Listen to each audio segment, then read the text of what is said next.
Saludos compañeros, sean bienvenidos.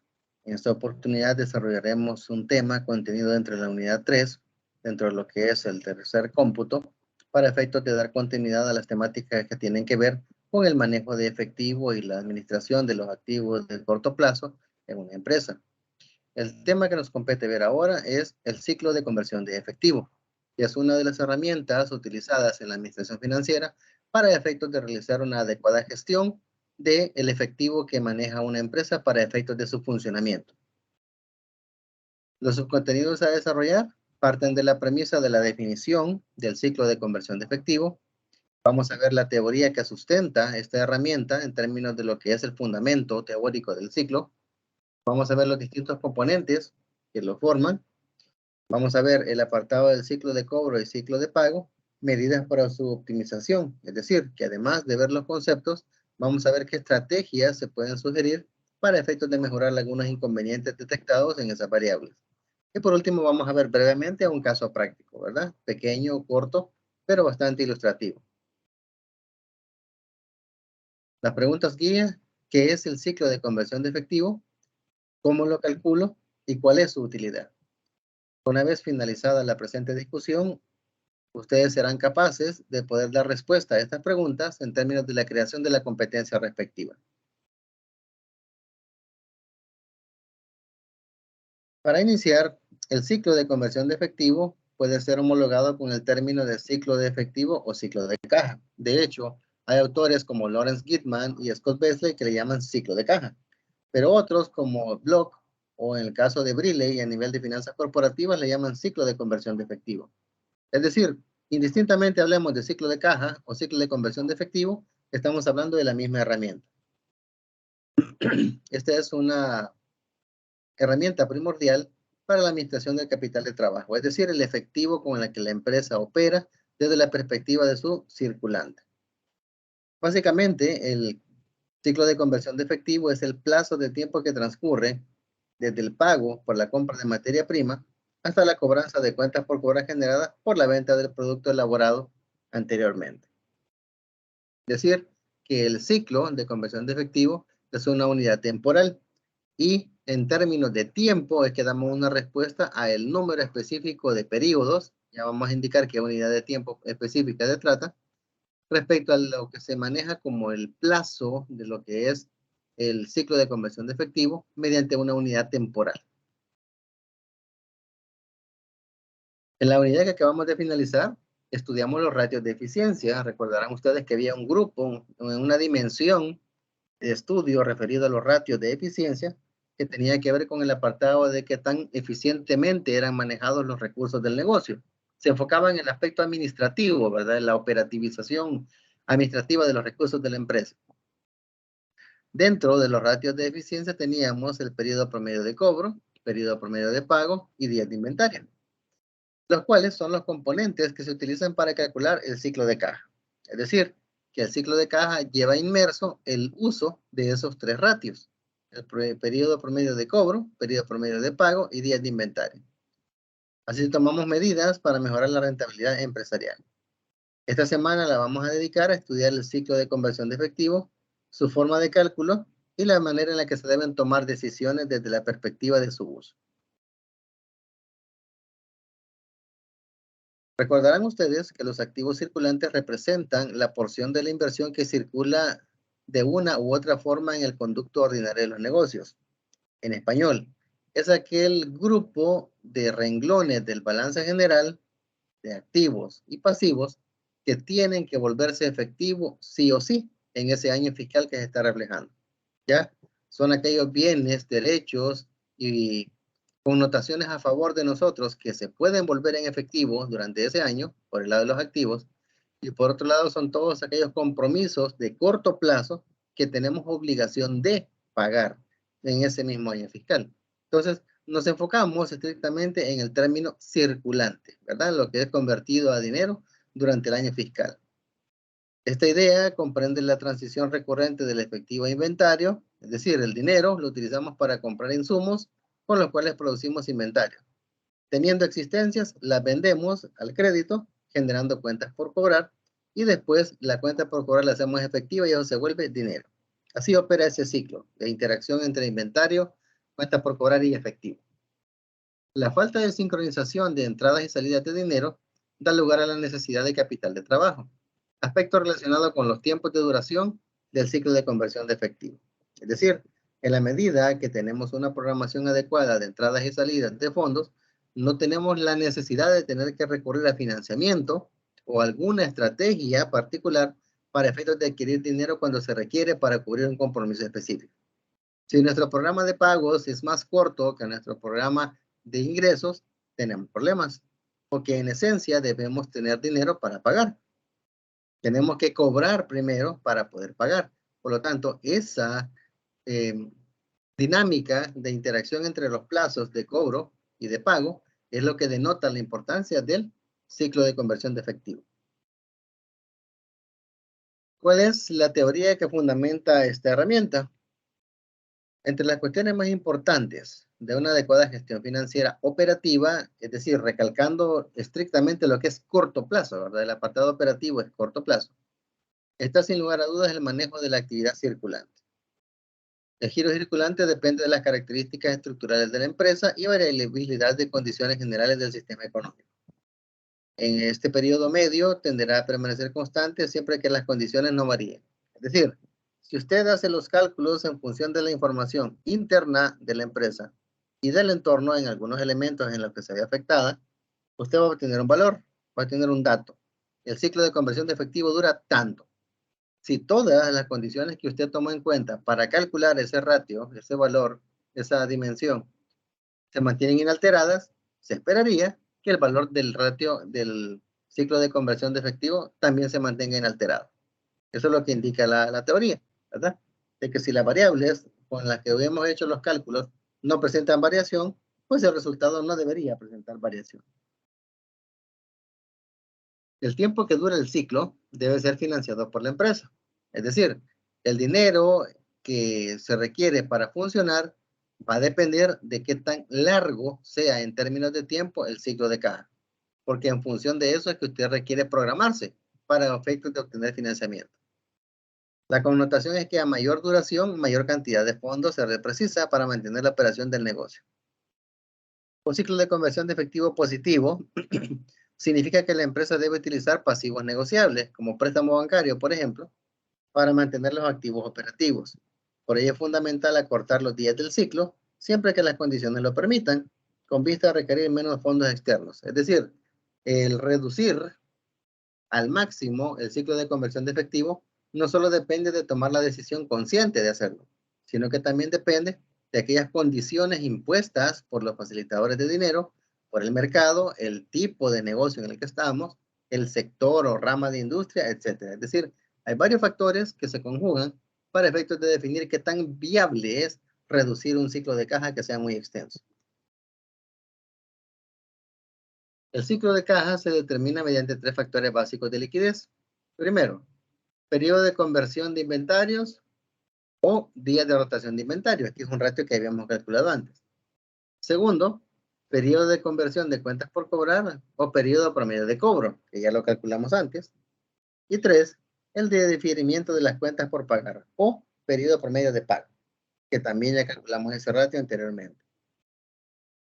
Los dos primeros componentes, es decir, el periodo de rotación de inventarios y el periodo promedio de cobro, los primeros dos, son los que se denominan ciclo operativo.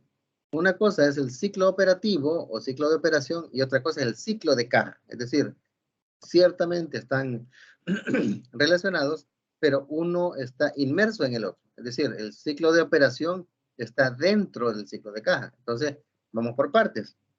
Lo que tiene que ver con la rotación de inventarios y el periodo promedio de cobro, juntos me conforman el ciclo operativo e indican el tiempo durante el cual se congelan los activos circulantes de la empresa.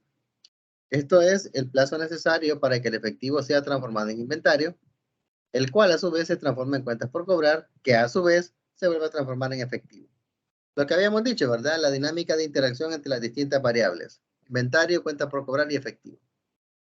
El tercero, que es el promedio, periodo promedio de pago, o sea, nuestro compromiso de cancelar con terceros, Indica el tiempo durante el cual la empresa tendrá el uso de fondos de los proveedores antes de que ellos requieran el pago. Es decir, qué tanto margen de maniobra tiene usted con el dinero que debe pagar antes de tener que hacer la obligación material de pagar. Por ejemplo, si usted le dicen que tiene que pagar un 30 de mes, el pago de arrendamiento, por ejemplo, y usted recibe un ingreso el día 20, por ejemplo, usted tiene entre el 20 y el 29 de ese mes para hacer trabajar ese dinero que usted recibió. ¿Por qué? Porque el 30 tiene la obligación de hacer ese pago de arrendamiento. Entonces, ese margen, ¿verdad? Es el que denota la connotación de qué tanto tiempo disponemos para hacer uso de ese dinero antes de pagar. La fórmula para el cálculo del ciclo de caja es lo que es, primero, el apartado de la rotación de inventarios más periodo promedio de pago, de cobro. Y a eso le restamos el periodo promedio de pago. Esos son los datos que están ahí, en la última parte de la lámina. El ciclo de cobro no es más que el tiempo que tarda la empresa en colectar sus cuentas por cobrar después de que realiza sus ventas a crédito. El proceso de cobranza es la parte que asegura las entradas de efectivo provenientes de las operaciones fundamentales.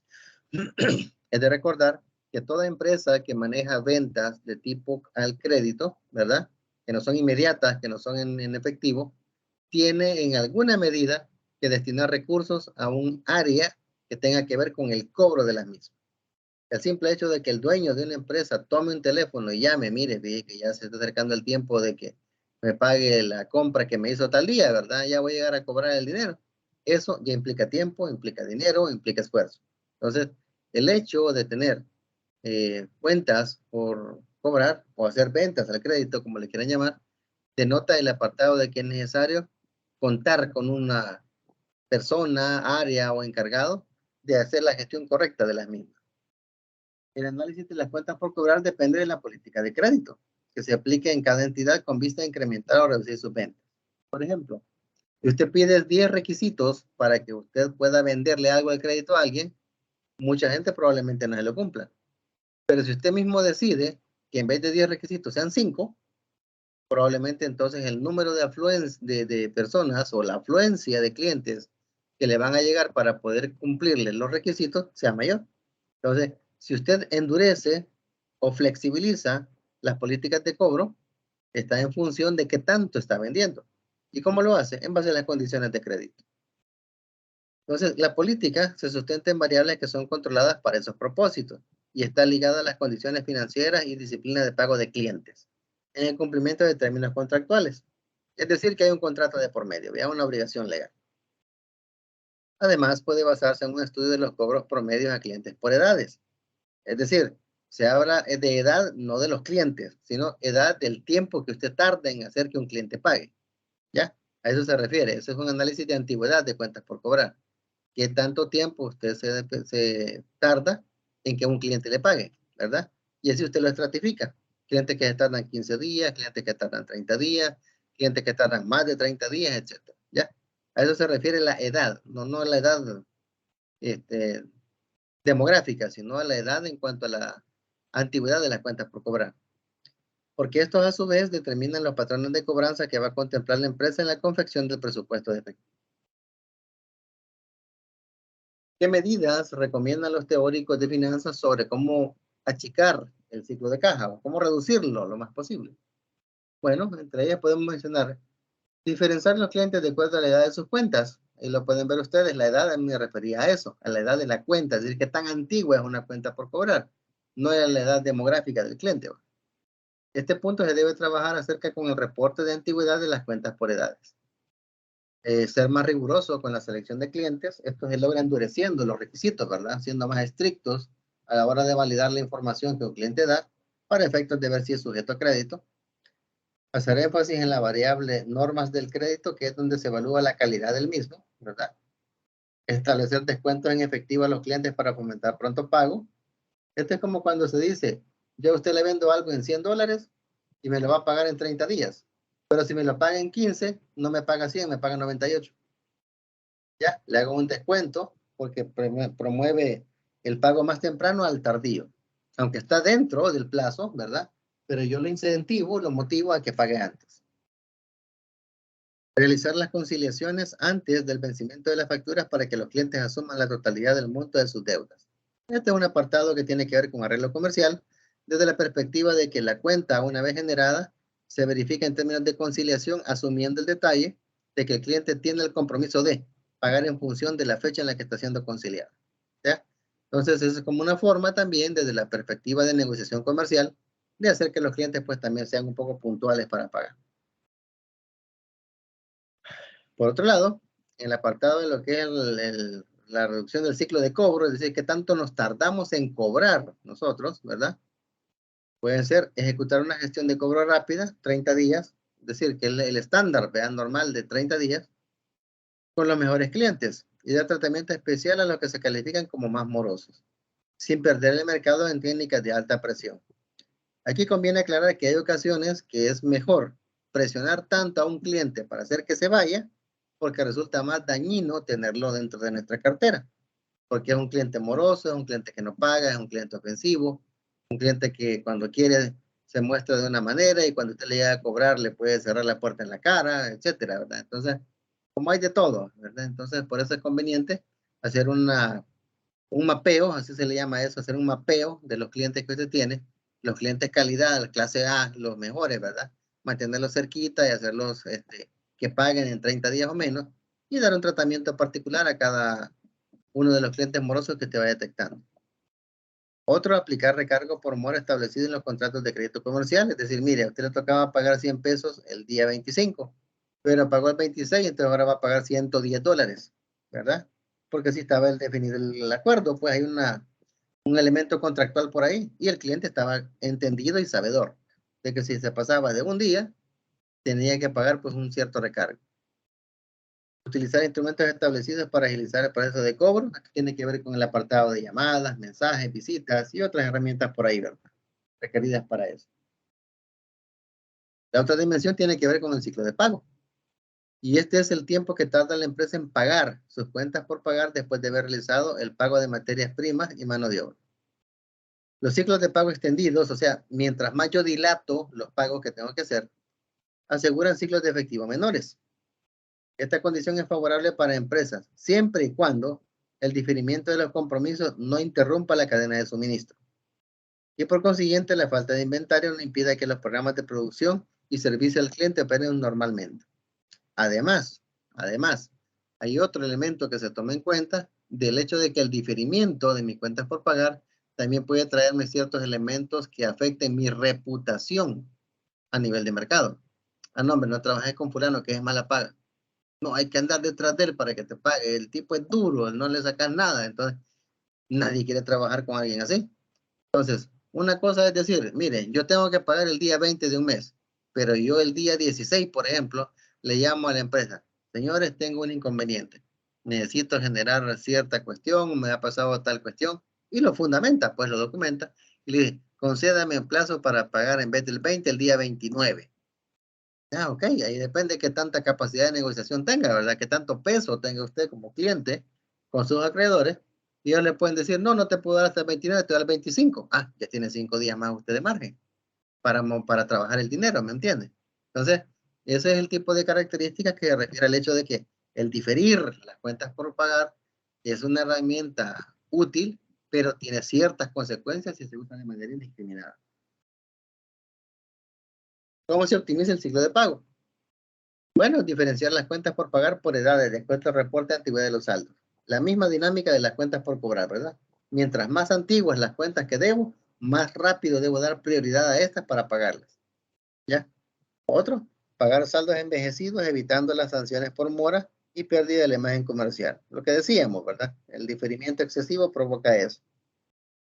Incrementar los pagos que sean permisibles a los diferentes proveedores en documentos de cambio hasta 60 días. Es decir, si yo estoy obligado a pagar un compromiso de $100 en 2 pagos de 50, por ejemplo, cada mes, puedo tratar de ordenarme y hacer un primer pago de 60 o $70 y el otro que me queda pendiente es un pago mucho más pequeño que está dentro del marco de los 60 días que tengo que pagar. Entonces, podríamos manejarlo de esa manera. Otro, realizar la conciliación establecida, ¿verdad? Negociaciones con los proveedores. Evaluar los descuentos por pronto pago que nos ofrecen los proveedores y compararlo con las fuentes alternativas de inversión. ¿verdad? Ahí si yo comparo, si el ahorrarme $2 por un producto que cuesta 10, me resulta más viable que ahorrarme $5 por un lote completo de productos. Entonces, ahí es de sentarse, ¿verdad? Y ver la conveniencia o no de la estrategia. Aprovechar los descuentos siempre que sea económicamente factible. Es decir, si bien es cierto, yo voy a pagar menos por un producto, pero el hecho de que lo compre bajo ciertas condiciones, a veces es mejor esperarse y pagar el valor completo y no el valor con descuento, porque saldría demasiado caro. ¿Ya? Hay descuentos que son demasiado excesivos en ese aspecto. Un pequeño ejemplo para que veamos la aplicación concreta de lo que es la dinámica de las distintas variables. La empresa ABC presenta la siguiente información al 31 de diciembre de 2019. Ventas netas 150,000 y costo de venta 130. Cuentas por cobrar 15, cuentas por pagar 10, inventarios 10,500. Se pide calcular los ratios y con ello el ciclo de conversión de efectivo. Rotación de cuentas por cobrar, periodo promedio de cobro. Concentración de inventario, días de inventario. Y rotación de cuentas por pagar y periodo promedio de pago. Rotación de cuentas por cobrar, tendríamos las ventas entre resultado de las ventas netas entre cuentas por cobrar, 150 entre 15, 10 veces al año. Entonces, ¿cuánto se tarda la empresa en convertir en efectivo las cuentas por cobrar? Calculamos el periodo promedio de cobro, que es año calendario entre lo que acabamos de encontrar. Ya, este es como un breve repaso de lo que ustedes ya saben en el cálculo de los ratios. 36,5 días. La rotación de inventario. Costo de venta entre inventario, ¿verdad? 130 entre 10,500. 12,38 veces al año. ¿Cuántos días tarda la empresa en deshacerse del inventario? El año calendario entre la rotación de inventario. 29,48 días. Es decir, un poquito menos de un mes. O prácticamente un mes. ¿Sí? Rotación de cuentas por pagar. Tenemos el apartado del costo de ventas entre las cuentas por pagar. 13 veces al año. Para calcular cuántos días posee la empresa para pagar a los proveedores, se hace de la misma manera. Año calendario entre la rotación de cuentas por pagar. 28,8 días. Con los cálculos anteriores determinamos el ciclo de conversión de efectivo de esta empresa, lo cual sería días de rotación de inventario más periodo promedio de cobro menos periodo promedio de pago. Entonces el ciclo de caja va a ser igual. 29,48 días de la rotación de inventario más 36,5, que es lo que me tarda en cobrar, menos 28,08, que es el tiempo que me tarda en pagar. Estaríamos hablando de 37,90 días. ¿Qué significa? Que durante 38 días, el dinero de la empresa, porque el ciclo de caja opera desde el momento en el que yo pago la materia prima que estoy comprando hasta el momento en que yo recibo el dinero por la venta al crédito de los productos que elaboré con esas materias primas. Entonces, según la dinámica de las variables contenidas en el ciclo de caja, ¿qué significa? Que yo durante 38 días no tengo dinero para funcionar. Porque en base al dato que tengo de las distintas variables involucradas, durante 38 días yo estoy sin dinero, porque yo pago los recursos que he adquirido para producir los bienes que voy a vender y me tardo 38 días en cobrar la plata, producto de la venta de esos artículos. Entonces pueden ver ustedes que eso es un problema ya un poco serio, ¿verdad? Poco más de un mes en el que no se cuente con dinero para operar. ¿Qué es lo que hay que hacer entonces ahí? Buscar financiamiento afuera. Y ustedes saben de que el financiamiento por fuera es caro, ¿verdad? Hay que pagar intereses. Entonces, esa es la utilidad, esa es la herramienta de esta, perdón, esa es la utilidad de esta herramienta, donde podemos ver el apartado del número de días en los que nosotros, proyectándonos en base a las variables involucradas, tendríamos inmovilizado el dinero, ¿verdad? No disponible. Así que en ese aspecto hay que tener mucho cuidado. Y como se dice, ¿verdad? Lo ideal es reducir lo más que se pueda el ciclo de conversión de efectivo, pero por las características de las variables, pues no es tan sencillo, ¿verdad? Hay varios elementos a considerar por ahí, internos y externos de la empresa. Para finalizar, la determinación del ciclo de caja es muy importante para evaluar el manejo financiero de una empresa, porque permite evaluar los ciclos de cobro y de pago, así como la rotación de los inventarios, y así se puede optimizar el circulante de la empresa. Las tres variables que se necesitan para calcular el ciclo de caja son días de rotación de inventario, el ciclo de cobro y el ciclo de pago, que tienen que ver con los cálculos que están en la lámina anterior. Para la presente semana no hay actividad. Estaríamos al pendiente para definir lo que tendríamos que hacer. Se les comparte un recurso, ¿verdad? Video que trata sobre el ciclo de conversión de efectivo. Se les recomienda que lo revisen previo, ¿verdad? A la revisión del material para efectos de prepararse para alguna evaluación posteriormente. El espacio de preguntas queda abierto a través del grupo de WhatsApp o de la plataforma Canvas, como ya es de su conocimiento. Hasta acá la presentación, compañeros. Ha sido un verdadero placer. Y cualquier cosa estaríamos al pendiente, cualquier duda que puedan tener para poderla evacuar. Hasta la próxima.